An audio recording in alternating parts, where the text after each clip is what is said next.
Assalamualaikum warahmatullahi wabarakatuh. Perkenalkan, nama saya Mulia Hidayat, NIM 1813020017. Baik, di sini saya ingin membahas tentang pengertian benda dan pengertian hukum benda. Langsung saja, adapun pengertian benda secara luas dapat diartikan segala sesuatu yang dapat dimiliki orang. Benda menjadi objek dalam hukum. Adapun pengertian benda dalam pasal 499 Kitab Undang-Undang Hukum Perdata itu mengatakan bahwasanya pengertian benda adalah segala sesuatu yang dapat menjadi objek hak milik. Yang menjadi objek hak milik di sini dapat berupa barang atau benda dan berupa hak seperti hak cipta dan hak paten. Namun yang diatur di dalam Kitab Undang-Undang Hukum Perdata ini hanya berupa hak yang berwujud.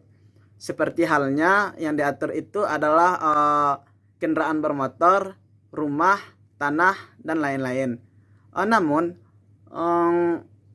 hak cipta dan hak paten itu tidak diatur di dalam Kitab Undang-Undang Hukum Perdata, melainkan diatur di dalam Undang-Undang HKI, yaitu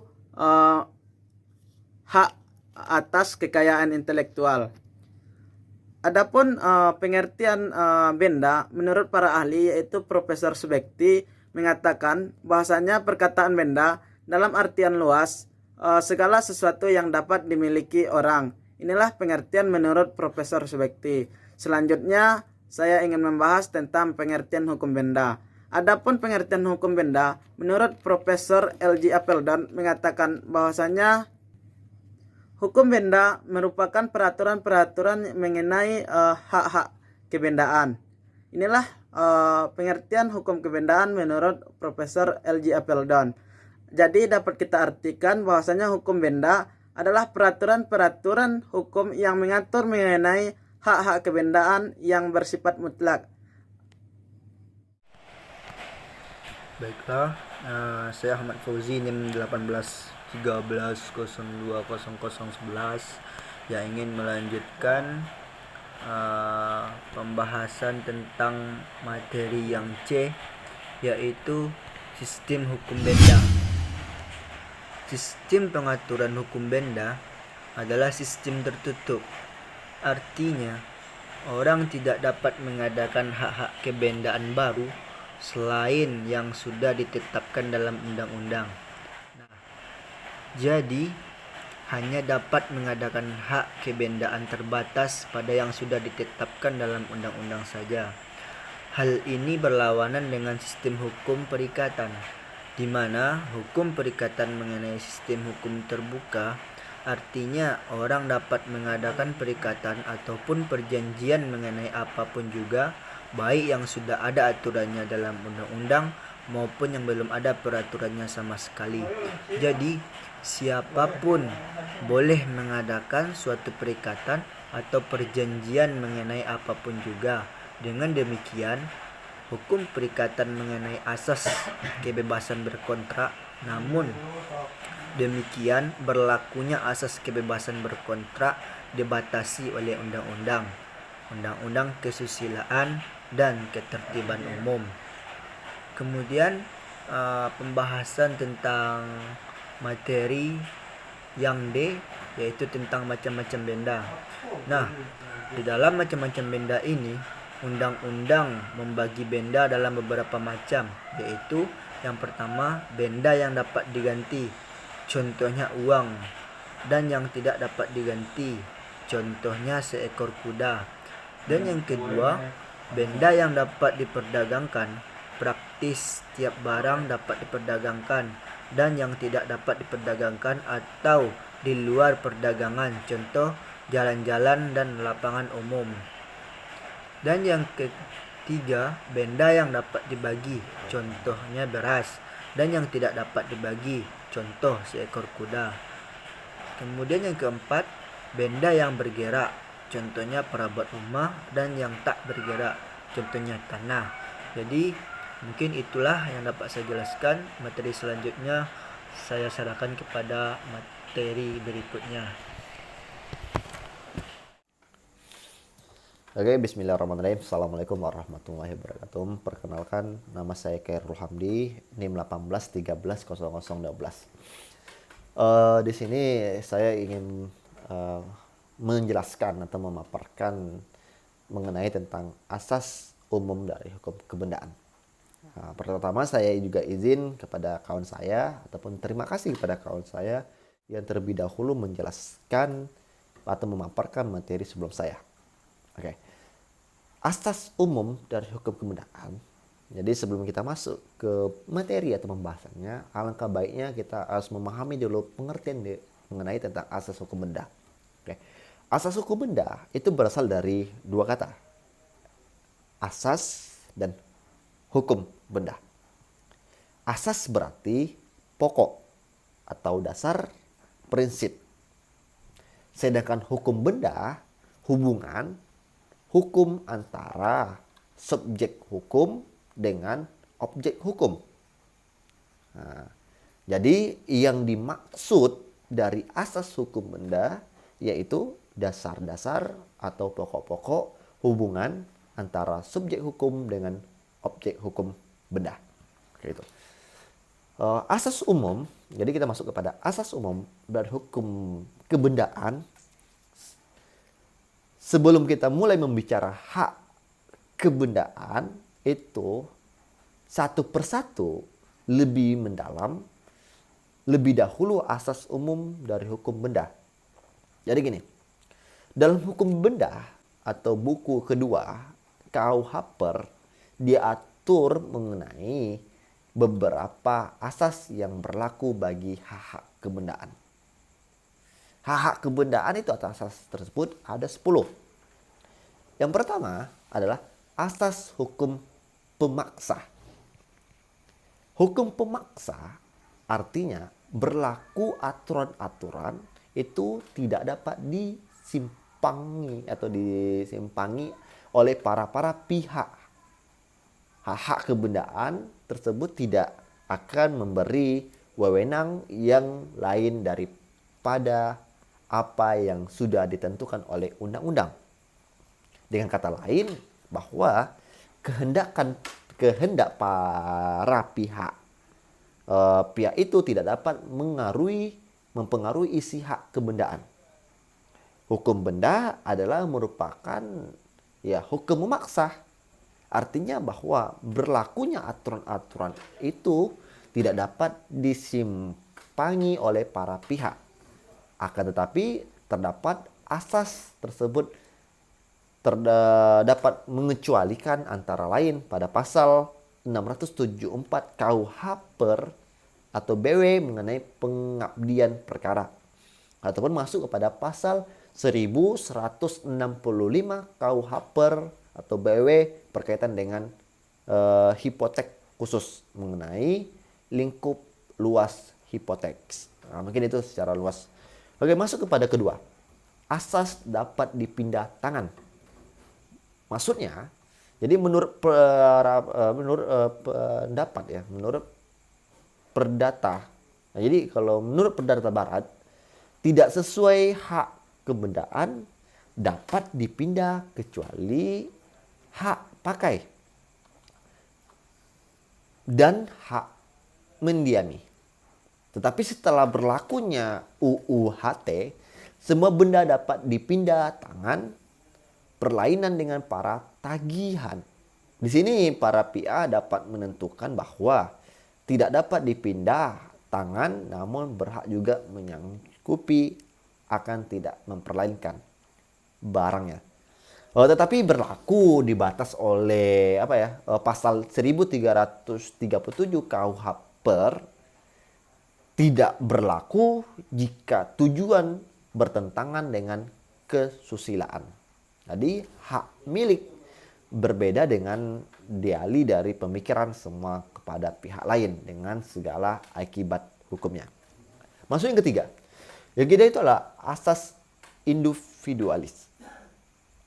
Objek yang membedakan selalu benda tertentu atau dapat ditentukan secara individual yaitu merupakan kesatuan.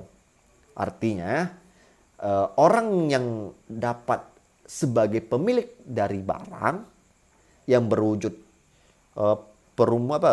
perumpamakan kesatuan, misalnya rumah ataupun hewan, tidak dapat atas atas barang yang ditentukan menurut jenis ataupun jumlah. Misalnya 10 buah kendaraan motor, 100 ekor burung. Nah, itu dia. Maksud yang keempat. Keempat ada juga asas totalitas ya. Adalah hukum totalitas, ada maksudnya hak kebendaan selalu terletak di atas seluruh objek. Sebagai satu kesatuan, yaitu masuk kepada siapa yang mempunyai hakili atau atas suatu zat mempunyai zakil ataupun keseluruhan zat itu. Jadi itu bagi pada pasal BW ya, itu 2600 AA. Nah, saya kurang memahami juga. Atau pada masuk juga kepada yang kelima, asas tidak dapat dipisahkan. Jadi maksud di sini, orang yang berhak tidak boleh memindah tangan sebagai dari kekuasaan yang termasuk satu hak kebendaan. Ya ada padanya. Misalnya memiliki kendaraan mobil, tidak boleh memindahkan tangan atau memindah tangankan sebagai kekuasaannya atas mobil itu terhadap orang lain. Baik, kekuasaan atas mobil itu harus utuh sesuai dengan kebendaannya. Pemilik rumah menyewa sebuah kamar kepada mahasiswa tidaklah termasuk dalam pengertian memisahkan kekuasaan sebagai pemilik. Hak miliknya tetap utuh, tapi kepada mahasiswa itu hanyalah hak pakai. Nah, pemilik pemisahan daripada zakilik atau itu perkenankan, tetapi pemilik dapat membani hak miliknya dengan iur, atau pemilik berikan wewenang untuk membebani hak miliknya dengan hak benda lain dan bersifat kebatasan. Nah, itu yang nomor 5. Masuk yang keenam, ada asas prioritas atau prioritas. Hak ini adalah hak yang lebih dahulu terjadi dipandang dengan hak-hak terjadi kemudian. Sesuai hak kebendaan memberi kekuasaan yang sejenis dengan kekuasaan atas hak milik. Sekalipun luas, benda-benda perlu diatur urutannya. Sebagaimana benda atas igodom atau sifat membawa serta bawa liur itu didahulukan pada pasal 674, 711, dan 720 masuk ke 756 dan 1150 KUH. Itu banyak perkaranya yang bisa kita baca bersama-sama. Dan ketujuh itu masuk kepada asas pencampuran. Itu hak kebendaan yang terbatas, jadi saya hak memiliki hanya mungkin atas benda itu yang tidak dapat orang lain ya untuk kepentingan sendiri memperoleh hak gadai.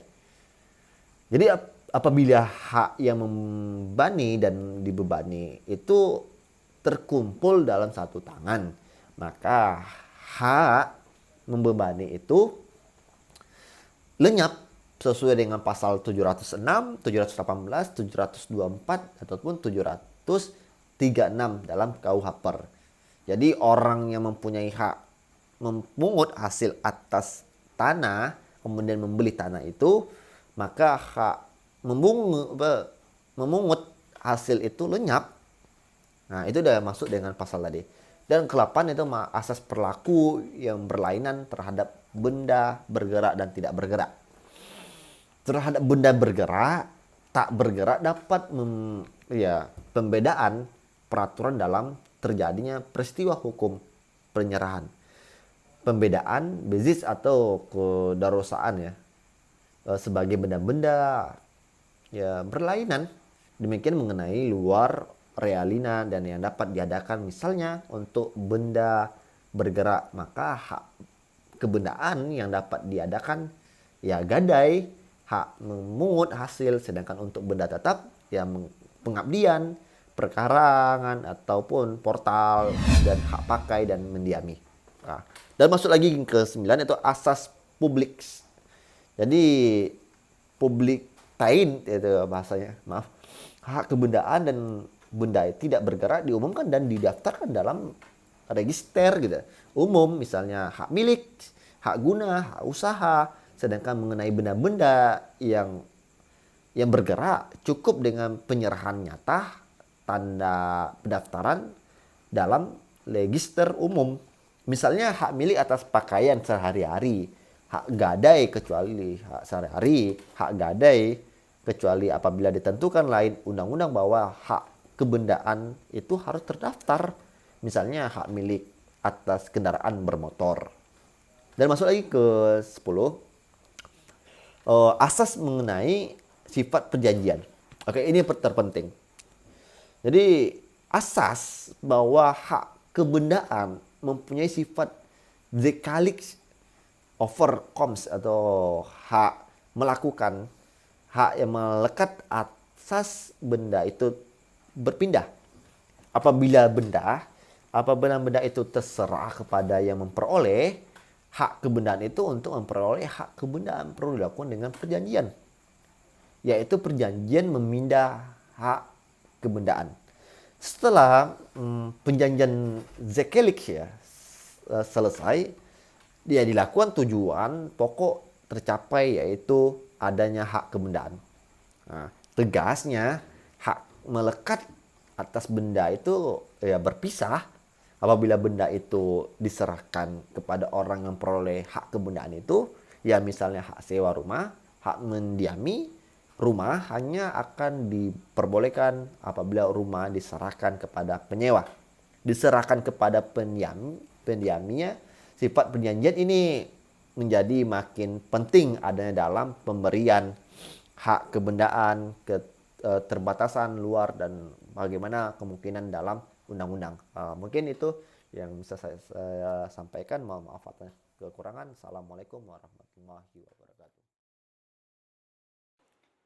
Bismillah, baik, saya akan melanjutkan poin F yang berjudul arti penting perbedaan benda bergerak dan benda tidak bergerak.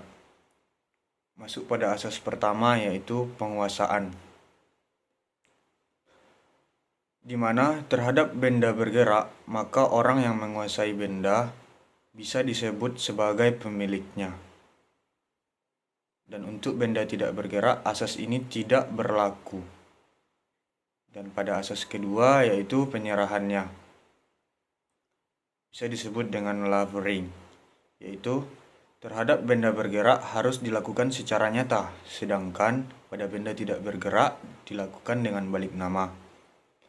Poin yang ketiga, asas yang ketiga yaitu kadaluarsa. Pada benda bergerak tidak dikenal daluarsa, sedangkan pada benda bergerak terdapat kadaluarsa dalam hal ada alas hak.